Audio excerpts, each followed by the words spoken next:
Yun lang, Lilo muna kasi nga kailangan kong pangalagaan din yung personal life ko and may peace, di ba? Peace of mind.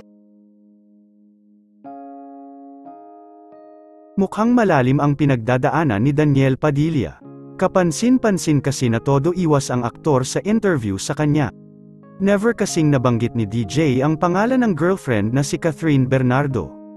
Ngayong 2023 kasi ay nag-breakdown ang aktor at nawala sa focus sa sarili kaya't kinailangan ng peace of mind ito upang ma-recharge sa mga ginawa nito nitong taon. Sa interview kapansin-pansin talaga na may pinagdadaanan ang aktor.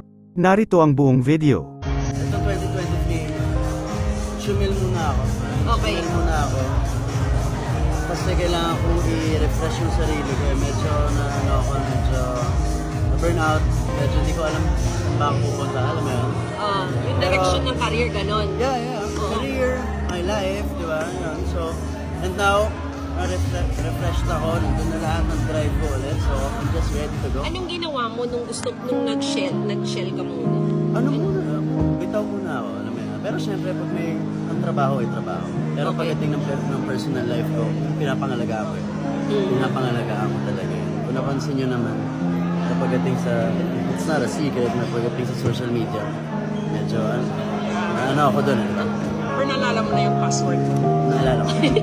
Sa tulong ng mga kasama, ng management, nakuha ko naman. Pero yun na nga, yun na, Lilo muna, kasi nga, kailangan kong pangalagaan din yung personal life ko, and may peace, di ba? Peace of mind, yun lang.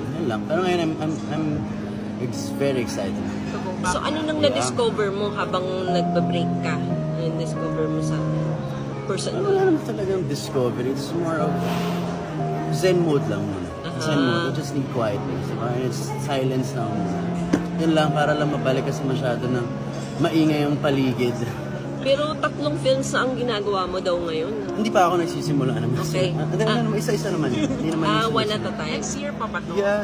Hindi pwedeng sabay-sabay dahil masisiraan tayo ng bait sa karakter naman nun. Tsaka hindi na natin ginagawa ngayon yung gano'n. Diba? Ngayon, eto, may gagawin ko muna yung kamatayan. After nun, kasama na ni General.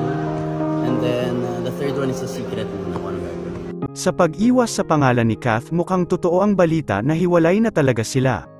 Sa ngayon walang balita sa dalawa dahil never pa nakita ng publiko na nagkakasama ito nitong makalipas na 2 buwan.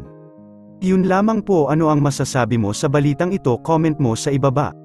Huwag kakalimutan i-like ang video na ito. Maraming salamat po sa panunood.